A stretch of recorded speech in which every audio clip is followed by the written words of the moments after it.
evening, everyone. Thank you for joining us for the book talk today. I'm Eric Stokan, Acting Director of the Center for Social Science Scholarship. I'm very excited to welcome you today for a discussion about creating sustaining cultural and disability identities in the literacy classroom.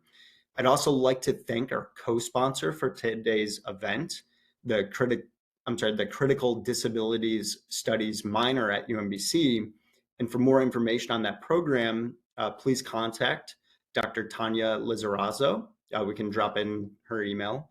At CS3, we seek to promote the work of social science scholars broadly defined and offer a range of talks like this one, as well as workshops, trainings, and funding opportunities for research.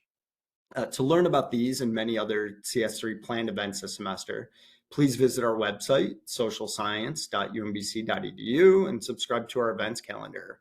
We're also on LinkedIn, Facebook, X, Instagram, all the socials. Finally, you can tune into our podcast, Retrieving the Social Sciences, featuring some fantastic scholars, including Dr. Amy Tondreau here, featured on episode 27, September 2022. You can find this on Spotify, Apple, or Amazon. Just a few housekeeping notes before we begin today's session. Feel free to put questions in the chat and we'll be sure to monitor them, but we'll leave time, for open questions. Second, the session will be recorded and the link will be sent out later this week if you would like that. Third, 5 lucky attendees. You've already been randomized. You'll receive a copy of Sustaining Cultural and Disability Identities in the Literacy Classroom, K-6. We'll be announcing the winners at the end of the session and then reaching out to get you your copies of the book. So let me briefly introduce our panelists today. First, I'll start with Dr. Amy Tondreau, who is an assistant professor of elementary literacy here at UMBC. She holds a doctorate of education in curriculum and teaching from the Teachers College at Columbia University and a master's in education in reading from Rhode Island College and a BA in elementary education and communications from Boston College. Prior to this, she worked as a staff developer and writer for the Teachers College Reading and Writing Project and co-director of the Summer Literacy Clinic at Rhode Island College. She also served as an elementary school teacher in Massachusetts. Her research focuses on teachers and students' literacy identities, critical literacy in children's literature and writing pedagogy, professional learning communities, and the cross-pollination of CSP and DSP in literacy teaching and learning. Next, let me introduce Dr. Laurie Rabinowitz. She is an assistant professor of education studies at Skidmore College. She holds a doctorate of education in curriculum and teaching from the Teachers College at Columbia University, a master's in education leadership from New York University, and a master's of science in special education from Hunter College, as well as a BA in art history from Barnard College. Prior to this, she was a special education teacher at a public school in New York City. She was also director of instruction at a New York City charter school. And her research looks at inclusive practices and intersections of literacy and inclusive pedagogy. So please join me in welcoming our fantastic speakers today. They're certainly not only they not only research education practices, but have been educators at both the elementary and collegiate level.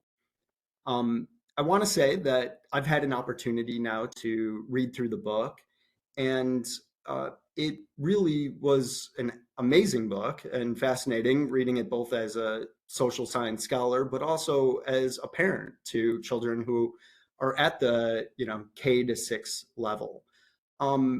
I'll sort of start off just with kind of a personal kind of question. On a personal note, you both acknowledged the role that your parents and family members played as educators and the important role they played in inspiring your own work.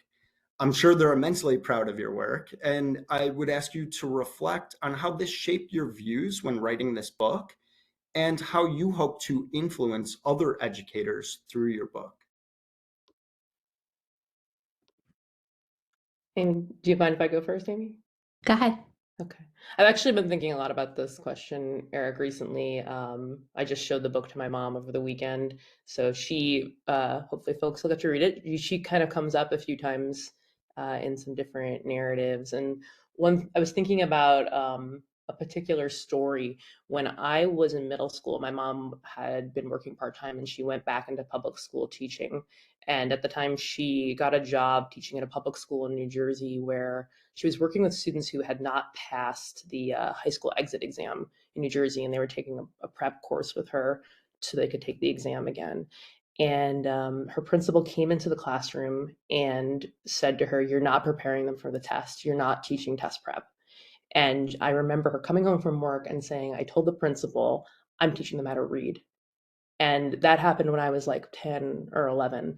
And she just, stood by it. And she was doing project-based learning in the classroom. They were building dioramas, and they did an activity where they had cooked a meal that had to do with a story that they had read. And she told the principal, as the test approaches, I will do like a little, I'll show them how to use a bubble sheet and things like that.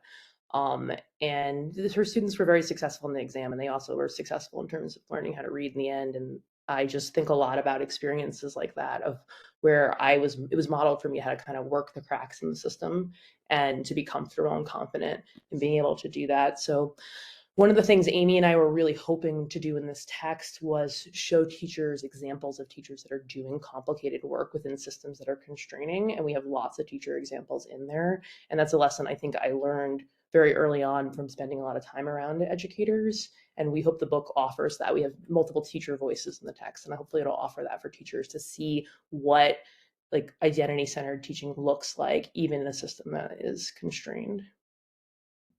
I did think that was one of the amazing features of just having, highlights and spotlighting different teachers and their sort of reflection on that process. So thank you. Yeah, and I think to build off what Laurie was saying, my mom was also an elementary classroom teacher, and like Laurie's mom, was a real model of inquiry-based learning and thinking about student engagement and really caring about her students as whole individuals. She ran a coat drive every winter, and was on top of which kids needed her to bring snack for them. And when there was a fire in the neighborhood, she's the one who kind of marshaled everybody to get them the resources they need.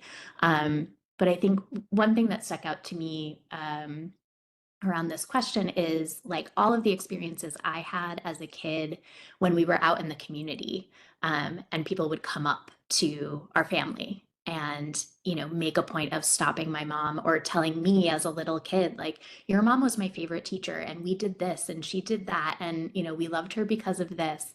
And it just has always stuck with me, like how meaningful our relationships as teachers are with our students and to their families. And that beyond the curriculum, beyond the skills that kids are learning, like those relationships where they felt seen and valued stuck with them, to the point that when we're in line at the grocery store, or we're at a restaurant, right, like people would come up to our table and remember those experiences. And so I hope that that's something that readers see in our book, that this job is about the relationships that we build, the communities that we create, beyond the curriculum, that the work that teachers do is really valuable and impactful, and long lasting, that teachers can really make a change in communities through the relationships that they build.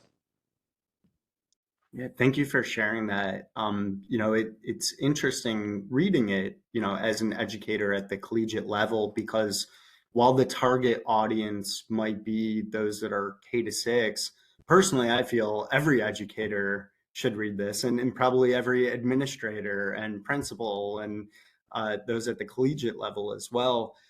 In part because you guys also, I think, highlight in many cases how the conventional wisdom around some of our pedagogical practices or educational administration practices are fundamentally flawed. And I wonder if there's any that you sort of want to elevate in this talk or call attention to. So, I'll just kind of throw, that question at you guys and see if you have any that you really want to call attention to. You want me to take this one first, Laurie? Yeah, I went first last time. You go. Okay. So I think that there's a lot of them that come to mind. I think, one thing that arises, especially when we're thinking about culturally sustaining pedagogy and disability sustaining pedagogy, the conventional wisdom is that it's an add-on. When we know and the research shows us that it needs to be central. It need and that a child's sense of belonging and feeling safe and seen in a classroom is foundational, right? That it's very hard to concentrate on content and skills, right? If you feel like you are not safe or you are not valued in a space. And so the idea that school and curriculum is for skills only or preparing folks for the workforce, right? Like, especially in elementary education, but in all education, really, the importance of cultivating students' intellect and their criticality and their sense of identity and relationship and community is a core part of their education and enables a lot of the skills work to be done. I think some of the other things are that not that we often don't view kids as the best sources of information about themselves, or kids and their families as the best sources, the experts on who they are and what they need. We don't think to ask kids what's hard for them or how things are going. We're using the banking model of education, right? That we're going to kind of open kids' brains up and pour the information into them, and that teachers hold all the knowledge. When again, like it's reciprocal, it's dialogic, and education is a domain that resists change. There's because so many folks have been in school, they've been students, they've spent hours and hours in a classroom, and they have a sense of how we do school. And so when we try things a different way, there's resistance to that, right? That's not what we're used to, or the new math, or a new emphasis on new books that we're reading, right? We're disrupting the canon and everybody should read these books. But in other professions, right, we don't have that same resistance to change. We don't want medical professionals to keep doing things the way they used to do them, right? We want them to stay up with the newest research and evolve and change with the times. But schools are often counter to that, right? Because people have a comfort with how they learned. And so I think that's another big piece that we're kind of pushing up against in the book. Just wanted to build on Amy's point. So I come from having done a master's degree in special education, and that being the early phases of my career. And in that traditional special education paradigm, you're often taught that you're fixing students with disabilities, that you're offering a remediation to provide access to what is considered the general content, or that you are exposing children with disabilities to that general content. One of the things that we really hope to counter in this text is the idea that there's a general population that has knowledge and disabled people need access to it, or that disabled people it's about that bridge. We are treating disability as a cultural identity and recognizing that people with disabilities have amazing, valuable insights, and that these cultural knowledges should be going in both directions. It's a concept that has existed for a while in culturally sustaining pedagogy, right? That we want to learn about cultures that are different than our own and sustain our own cultural identity. And so something that we're hoping this book shifts in the conventional wisdom is that disability is also cultural, and that people have identities as disabled individuals, and that we want those to be taught to non-disabled people and to be sustained in curriculum, because they value all our classroom communities, and they're going to make our society a better place. So this idea of disability cultural competence is something that we hope this book offers as a counter to conventional wisdom of working with students with disabilities in classrooms. Yeah, thank you for reflecting on that. I know certainly, reading about how we engage commonly in sort of the push out services, and we segregate those that, may have disabilities from the conventional classroom, sort of, I guess struck me when you demonstrated that the evidence suggests that this is not the best process either for those that may have those disability identities, nor for those that might not have those identities. And I really appreciated how you thought about it in sort of a cultural context as well. I wonder, maybe I jumped the gun a little bit. If you want to kind of unpack what the core arguments are in the book, and what you mean when you say cultural identity or disability identity.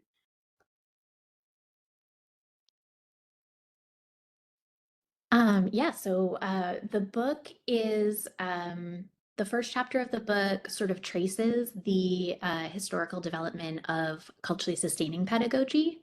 And so we're really standing on the shoulders of many Black scholars, particularly Black female scholars, who have done that work and helped us to think about, as Laurie was saying, the idea of developing cultural competence, also thinking about developing our socio-political consciousness, or our ability to consider power and, privilege, position, and multiple perspectives, as well as maintaining academic growth for students, right? Maintaining high standards. And we're pairing that with the second chapter, traces sort of the history of the disability rights movement, disability justice movement, and pushing for educational equality for students with disabilities. And the argument of disability sustaining pedagogy, as Laurie was alluding to earlier, is the idea that in culturally sustaining pedagogy, while we are often attending to racial identity or your cultural identity, your linguistic identity, there tend to be sort of a list of identities that we consider, and disability gets added to the list, but very often is not unpacked in the same way, right? We don't have concrete examples of what it looks like to teach in a way that thinks about sustaining disability culture or disability identities. And so in the book, we have sort of a framework for culturally sustaining pedagogy where we kind of break out both the mindsets, right? The work that we need to do individually to develop our own knowledge and reflexivity, as well as the practices, right? What are the actions that we take that put those beliefs and mindsets into action in our classrooms in terms of teaching and learning for both culturally sustaining pedagogy and what we're calling disability sustaining pedagogy, which we developed in partnership with teachers with disabilities. So some of the original work, Laurie and Billings' work in that was sort of the foundation for culturally sustaining pedagogy.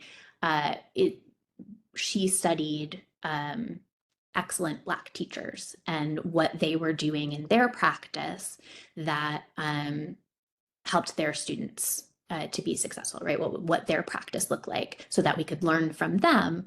And so we are sort of following a similar practice where we are going to teachers with disabilities and asking them how their disability identity informs their practice. Their lived experience of navigating a system that was not built for them, both as students and as teachers, and thinking about what is the cultural knowledge that they have that we can leverage, right? That the rest of us can learn from.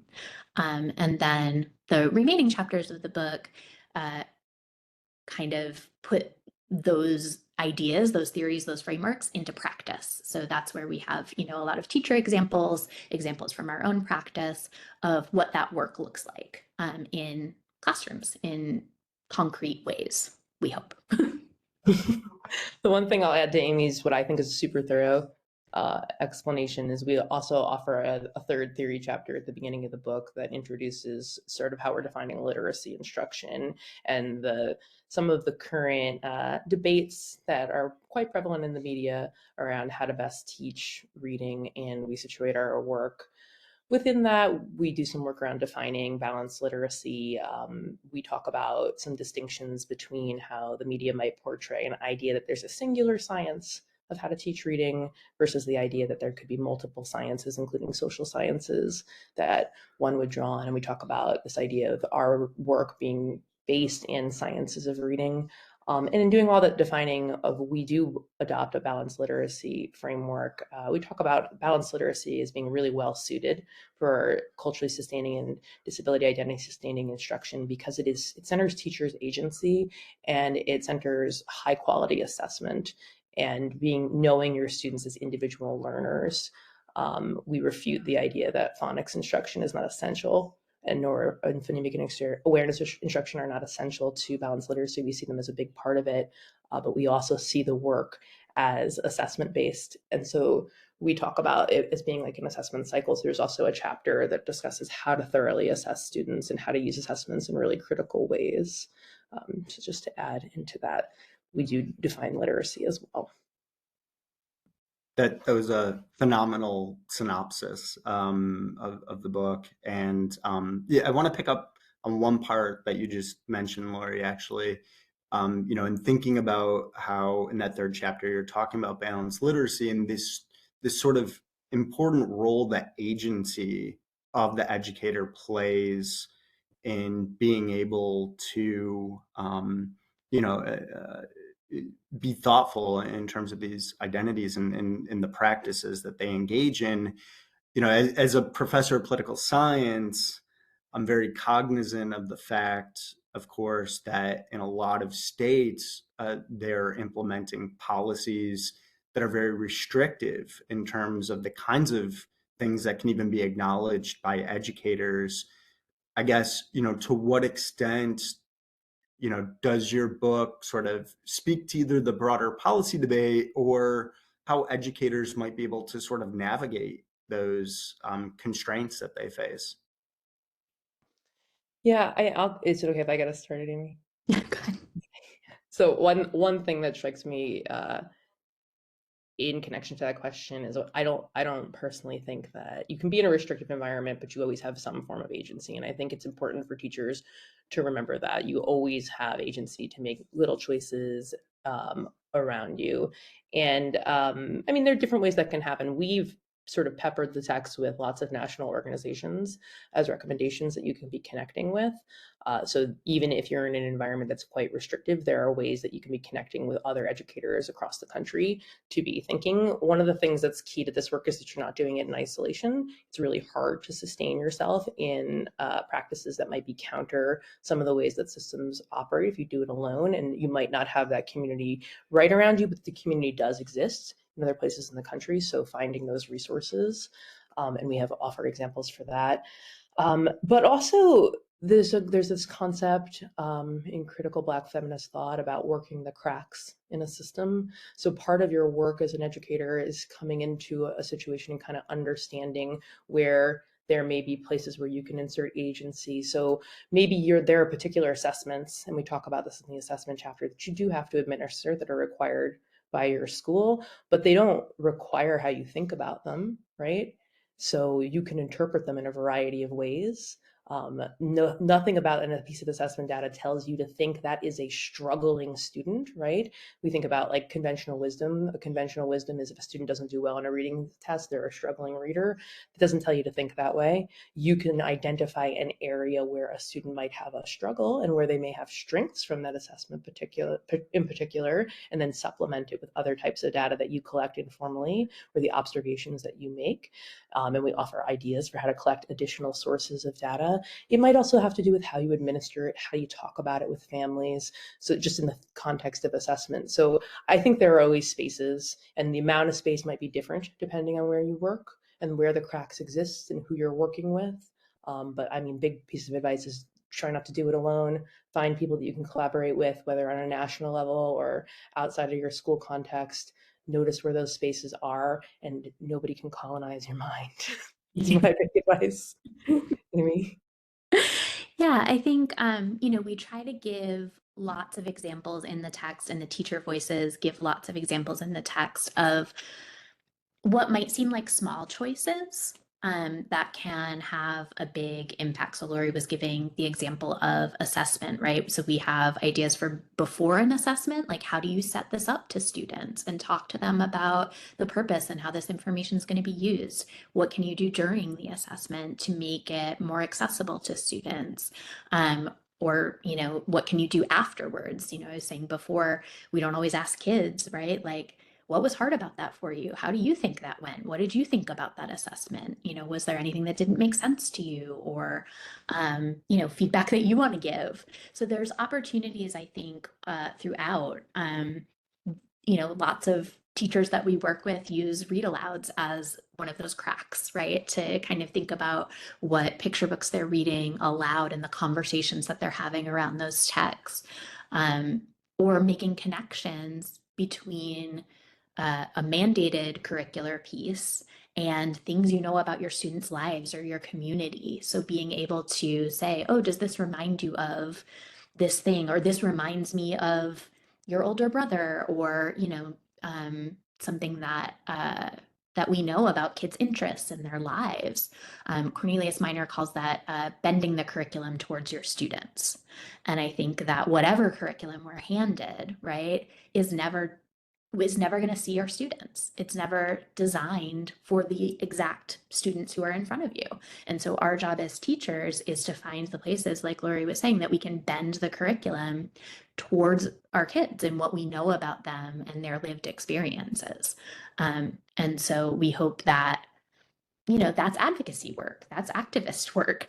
And so we hope that through the examples that we share in the book, that teachers feel more confident, more empowered, more knowledgeable, to be able to make those choices and perhaps respond to a parent concern or an administrator concern, and that working within the system to push it forward feels a little bit more attainable with those examples.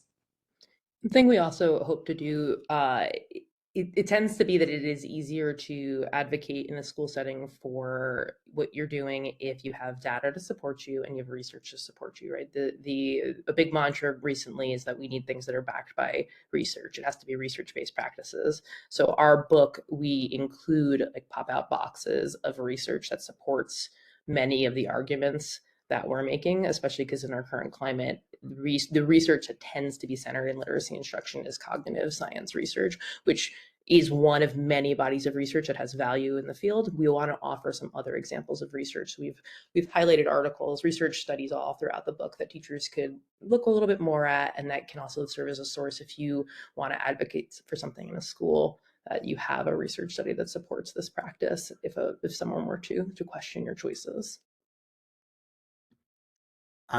That is fantastic, and you're kind of teeing me up on the next one again, Laurie, which is that one of the things that I really loved about this book is that in my mind it sort of practices what it preaches, right? It's very inclusive in the way that it's constructed, in that you have, for example, those research spotlights and the teacher spotlights, and you have photographs, and you have text and narrative, and people's personal accounts in the classroom. And I'm sure that was intentional, right? You reflect actually at some point in the book about the fact that some English readers may read this from left to right and top to bottom, whereas those who are coming from different cultures will read it differently. And there are many sort of points of entry to this book. This is not so much a question as really a comment, but I wonder, in thinking about that, are there ways in which people should engage your book, or should it just sort of be this kind of flexible path? And is it something that we should read from back to front, or do you see it also as a resource guide? And I'll say this, I'll put that question out there, and then I don't want to dominate the questions and the conversation. So let me offer that, and you guys can think about it. And then let's open it up to others. I know there's a lot of educators here, both at the collegiate level, but we actually have a number of educators who are coming from, the K to 12 educational system. So I definitely want to make sure we have time for others to be able to ask their questions.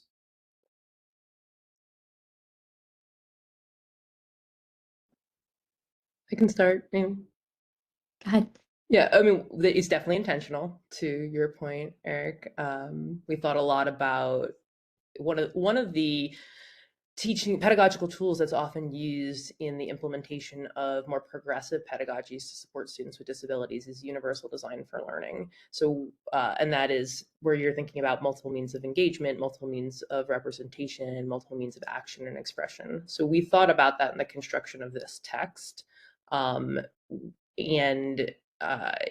yes, so we were thinking also about critical literacy skills.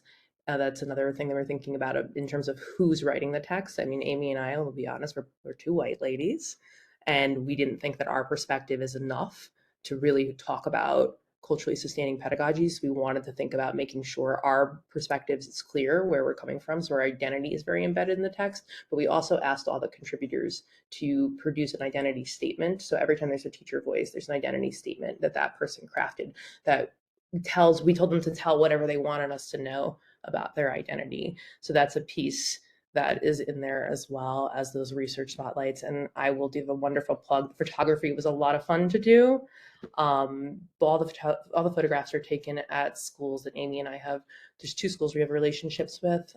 Amy was a coach in one of the schools where we took the photography, and I was the mentor for the literacy specialist at one of the other schools. So just hanging out in those schools and taking photographs in schools that we've been deeply embedded in and worked with those educators was exciting, because these are real live places, both in New York City, and we wanted to show what joyful literacy learning can look like. So that was one of the aims with that photography. In terms of a path, we know teachers are busy. So we hope that there's more than one path and way to use it. We put a lot of definitions of key terms at the end of the book, hopefully a very useful glossary. And if you have a lot of time, you might read all the teacher voices. Maybe you skip a few and pick the ones that really speak to you, or there's a piece of research that you don't have time to look at right now and you skip that box and you keep going through the context, knowing that some chapters might be more important to you and some sections might be more important now. We also thought about having lots of charts and tables, knowing those are sometimes the most useful thing when you don't have a lot of time as an educator, or if you're teaching a class as a graduate professor or undergrad professor, you can dig into those. So it is meant to have, you can read it through, but it can also have multiple pathways. I don't know if you want to add, Amy. No, I think you covered most of it. We have lots of text features that I think, to Laurie's point, you can sort of pop in and out and come back to also, and reference as you need them. That's great. And I really do think, there's a lot of bright spots to this book, but I really like that in the art and the visualization, and the photographs are really fantastic in how they illustrate a lot of the points that you're making. So our photographer, just to give him a plug too, our photographer is a classroom teacher and a photographer. And so, Todd Levine did a really wonderful job working with us in those schools that welcomed us in to showcase the beautiful work that the teachers and students there are doing. So thank you for noticing that. Yeah. It's hard not to if you engage with the book. So it's wonderful. Good. Are there questions that people want to ask? He also wrote one of the teacher voices, so he's in the book in 2 ways. Oh, that's great. Yeah. Nice. Good. Let's see. You can either use your hand or feel free just to jump into the conversation if there's anyone.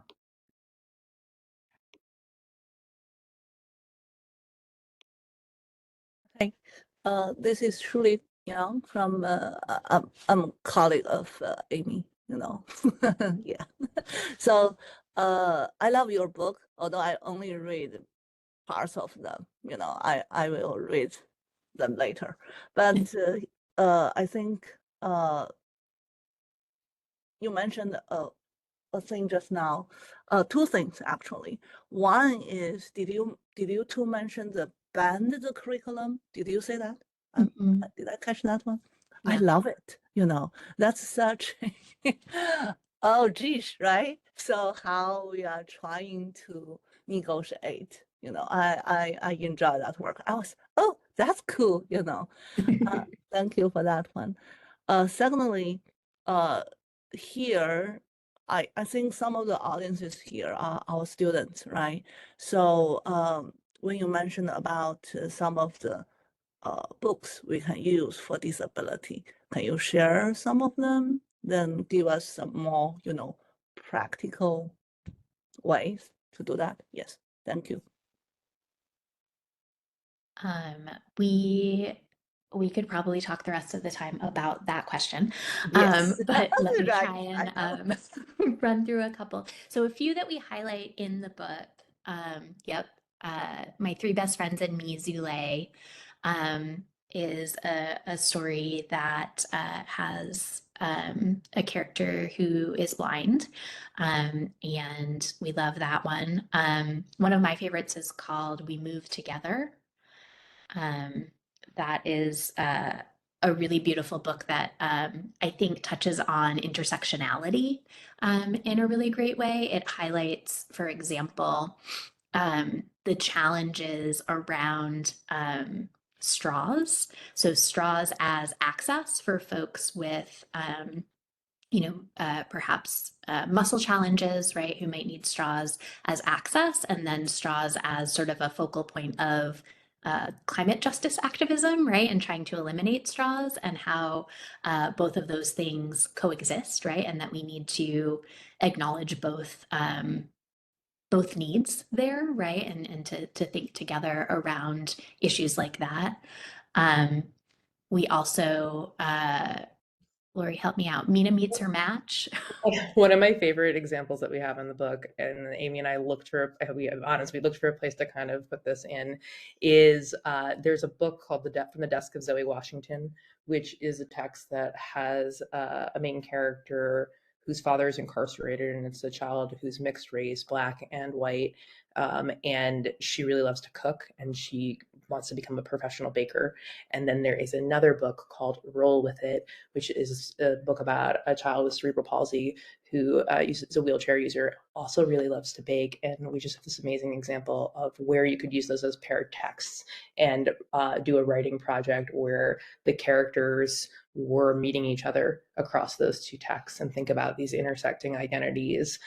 So that the examples that Amy gave are picture books, but there are also some great upper grades or chapter books where you can do this work as well. And that example just really excites us because it's drawing across multiple texts. It requires students to do some critical rewriting and envisioning what would happen if these characters who have this shared interest but very different identities were to engage with each other.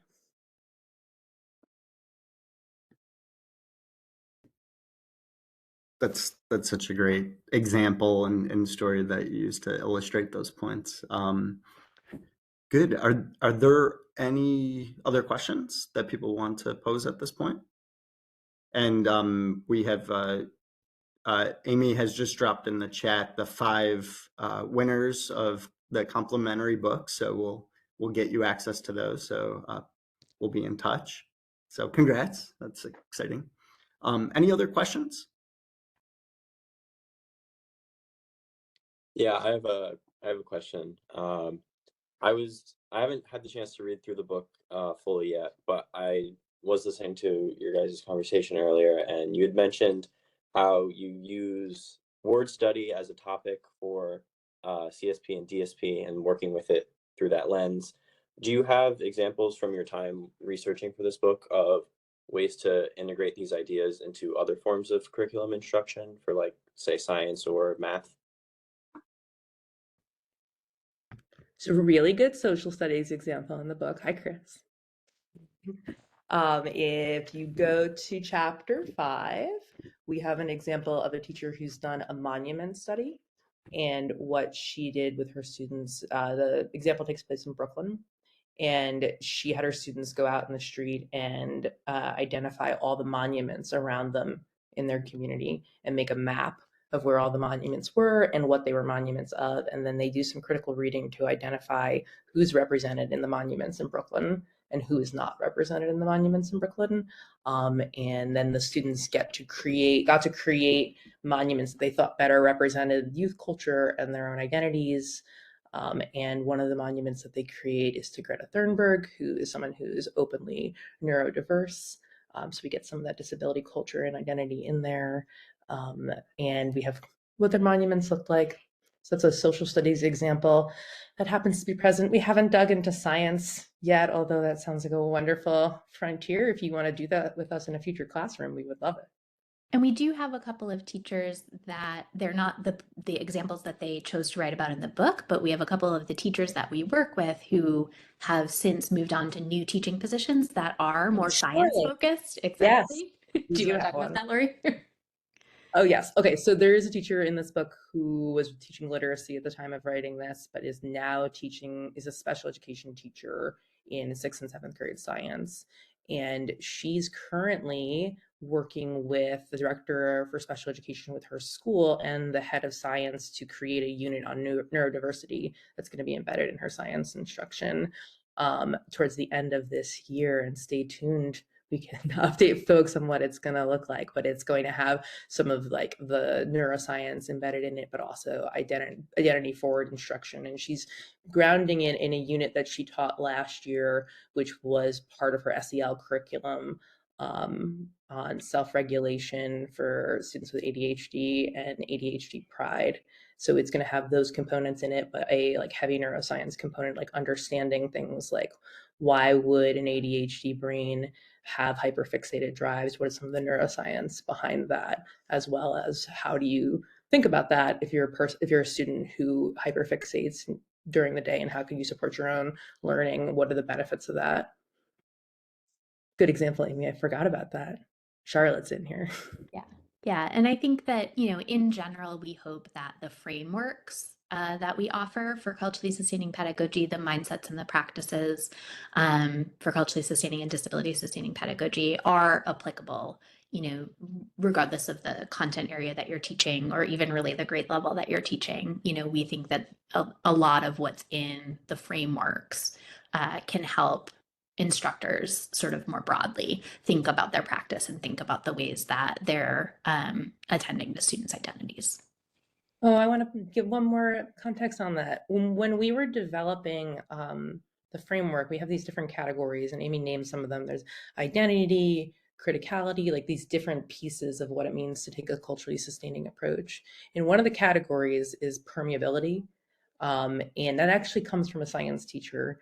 About 5 or 6 years ago, I was consulting in a middle school in East Harlem, and the science teacher there, who was the Apple Teacher of the Year for New York back in 2018, was really interested in culturally sustaining pedagogy, but it was super new to her. And she's a really, really strong teacher. And to help her think about integrating culturally sustaining pedagogy into her science instruction, we came up with some new terminology, and she wanted it to be permeability because of the way that fluids move through cells. And that's how she wanted to think about the connection between school and community and school. Unfortunately, she passed away while we were just starting to write this book. So we named this in honor of Helen Sink, who is a science teacher. So science thinking actually informs the book. And that example was super important to me because in that way, when you teach in a culturally sustaining way, you draw on someone's background knowledge. And she had been a research scientist before coming back to school to becoming a teacher. So that was a way to help her bridge her background knowledge and her funds of knowledge to culturally sustaining pedagogy. So the framework itself has a culturally sustaining approach to making it accessible for the science teacher. That's so nice that you honored her that way as well. I saw that I think there was a hand up by Kara or Kara. No, you were right the first time. Sorry, my internet's out. So joining you from my phone. Hi. So as someone obviously doing this work, Amy knows this, Laurie knows this, one of the things that I'm finding is like there's a weaponization or politicization of knowledge, and also particularly, how do I phrase this? Disability is not, it's not a hot topic enough a lot of the time. So like for some people it is, but a lot of people are going to say, oh, like, you know, this marginalization is more important right now, or this is that, not to make it the oppression Olympics. This is not my view. So like, how do you foresee, I guess, like your work getting to the people who maybe would be like, oh, well, I don't need to worry about this right now, or maybe who aren't giving it the attention? Obviously, those are the people who need to read it, but that's not relevant right now. I read some statistics the other day with my students. I teach a wonderful class of undergraduate students in critical introduction to special education, and we were looking up the incarceration rate of people with disabilities in the US, and specifically reading disabilities, and it's really, really, really high, and it's really intersectional. One of the facts we read is that if you are an elementary school student with a disability, you're 400% more likely to be arrested in elementary school. So those, I think the undeniable statistics of how disability rights are everybody's rights and they intersect with everybody's rights is a way that you can have that conversation. And there's unfortunately some alarming statistics that you can draw on. And we do write a little bit about, I have to pull the exact stat up from what I just read, and I don't remember off the top of my head. I can pull it up in a minute. The amount of people that are incarcerated who have been identified as having a reading disability is super high. So I think police reform is a conversation a lot of people are interested in having, and prison reform.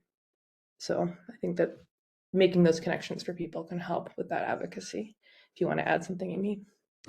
Yeah, I think the other thing that we talked about a lot as we were writing the book is the way that ableism and really eugenics, right, is sort of the basis of a lot of forms of oppression, right? If we think about racism, like often that is tied to, you know, eugenics is rooted in an ableist argument, right? That there are biological differences. And so I think to Laurie's point, right, like this is all very intersectional, and the arguments are often connected to one another. And, you know, there's, you know, we're not free till we're all free, right? So like all of us are in this together. And to your point, Kara, right? Like it's not the oppression Olympics where like that's how we're taught to think, right? That like rights are like pie, and that we're, you know, all competing for a certain amount. And if one group makes progress, it takes away from another, when really we know that the opposite is true, right? That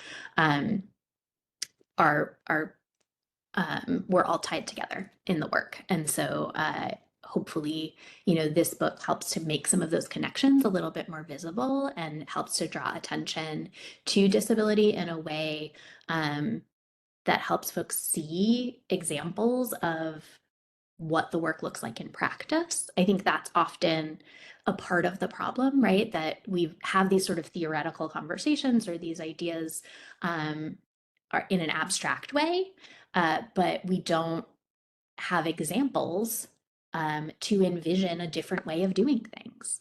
And so, you know, we have a really medicalized special education model, and it's hard to imagine what a disability sustaining approach looks like if you've never seen it. And so I think we've made some progress in culturally sustaining pedagogy, getting some examples out there, but we hope that in forwarding the examples in the book, right, we help to sort of push that conversation forward. One of the things that was sort of exciting to write about or uncover as we were working on the second chapter of the book was how intersectional the disability rights movement was, and how much the Black Panther Party actually had supported the disability rights movement.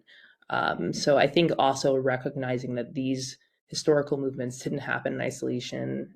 We may be taught about them in isolation, but that isn't actually true, is an important way to do that work too. Like these histories are built on intersectional identities. I was reading Judith Heuman's autobiography a few summers ago and working on this, and she even writes in it about how during the Section 504 sit-ins, it was Easter and it was Passover, and how they were celebrating and thinking about those religious identities while they were sitting in, and how people just don't exist as one thing. So I think that's important to think about too. And her book is like deeply rooted in her own identity. Her parents were people who had fled Nazi Germany to come to the United States. And Judy Heumann is big, for folks who don't know, is a disability rights advocate who was the first school teacher in New York City with disability to be allowed to teach, among many other things. And her story was rooted deeply in fighting eugenics, and how her parents never lost learning the lesson of having fled Nazi Germany, and how that was something that she held with her entire life. So it's not they're not actually isolated ways of thinking.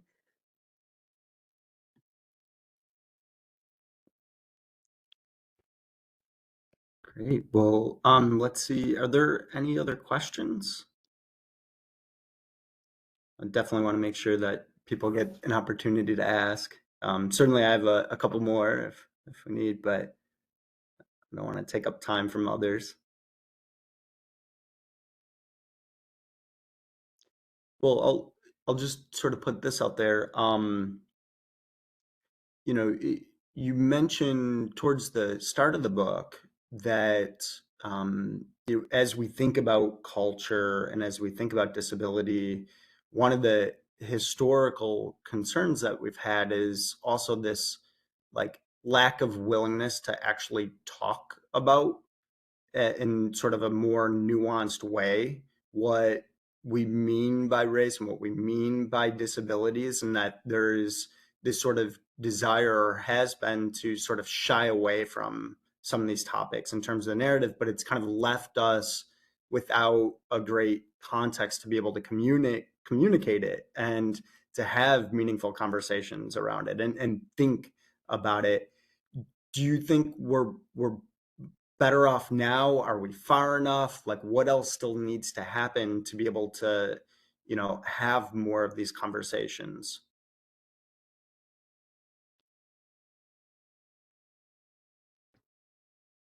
In Or terms should we of just read your book and then we'll be good? in terms of talking about race, in terms of talking about disability identity, in terms of intersectional conversations? Yeah, I mean, really all of the above, right? What, I guess as you think about this and kind of where your book is positioned, how do we have a more nuanced conversation so that it gets reflected in our pedagogical practices? And again, maybe this is something that, educators at the K-6 level have progressed much further in, but just thinking about this and, even at the collegiate level, it seems like maybe there's still much more room for improvement. And I wonder if you guys have any sort of thoughts about that, what might help. I mean, I think that, okay, so for me, growing up in school, I went to elementary school in the 90s, and the prevailing ideology was to not talk about race. It was a common refrain by my elementary school teachers to say, it doesn't matter what your skin color is, we're all important. I don't care if you're pink, purple, blue. So I think a very common thing to hear. And, we term that, if you use critical race theory, ideology, you might call that. If you use a critical race ideology and you also adopt a disability studies stance, you'd call that color evasiveness, avoiding talking about race. Historically, in critical race theory, you would call that color blindness. A disability studies scholar would argue we want to call that color evasive because that assumes that being blind is problematic, and the capacity not to see, and that's not maybe how we want to think about blindness.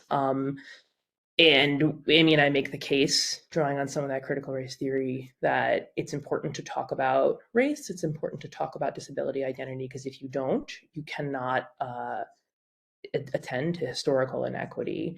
And I think you need fluency to do that. So I know that I've had to work really hard to develop fluency in talking about race and talking about disability. And I think from a teacher education standpoint, some of the things that are really important for the teacher educators who are joining us is to help students develop fluency in talking about these topics. You can't talk about them with kids if you don't feel confident yourself in some of the language. Several years ago, Amy and I did a research study with a group of students who had just graduated from master's program in literacy education. And we had them doing some practice prep to read aloud a story that had a character with a disability. And then we did a focus group with them and interviewed them, among other data collection points. And some of our key findings of that study was that the teachers we were working with who were very seasoned, these were not beginning teachers, who had race fluency, and they didn't have disability fluency in the way that they could speak. So they were afraid to, when students were going to ask them questions about disability, they were afraid they didn't know what to say in response. They were afraid they were going to inadvertently out a disabled student in front of the class and embarrass them. They were afraid they couldn't answer questions, and they were afraid that families would be upset if they talked about disability in the classroom. I think those were the key findings. Is that right, Amy? Those are the big findings. Yeah. So we've been thinking a lot about how you develop that fluency. And so our book offers all sorts of different suggestions for teachers. And I would suggest for teacher educators is doing some of these activities in your class. In my courses, we do, so someone asked before about what books to read. We read these books together. We read books that have characters with disabilities. In my course, that's an intro to special education, which kind of seems counterintuitive because it's a course about what is the law and how do you enact practices, how do you provide access, but the whole first half of the semester is about developing disability fluency and developing a knowledge of the theory base. So we read these books together and we identify how are characters represented, what are the stereotypes and tropes about disability, how can you impact them, and then how can you impact them with kids. And that whole set of assignments in my course is ungraded, so that you are not evaluated on that. And hopefully, after that experience, people have had these ungraded small group book club experiences with the book where they are now more comfortable having a conversation about disability. And one of the things that's come out of that that's been really wonderful is some students who have disabilities, which we have more and more of in higher education, are present in our classes, and students without disabilities are present in our classes, and they can talk to each other about their experiences and learn from each other rather than learning from me. So we get that disability cultural competence comes out as we develop disability fluency. So that's my plug for teacher educators, is develop the fluency in the classroom, because if you're like me, you didn't learn it in school, and we need teachers to have it, which means they need to develop it before they are fully immersed on their own. Yeah, and I think, it's developing that fluency is so important, and stamina in those conversations, because it's a little bit wild when you think about it, right? That we're like, we will talk to kids about all of these things, except the things that are the hardest, except the things that are the most sensitive, challenging, right? We're like, those things we're going to let them figure out on their own.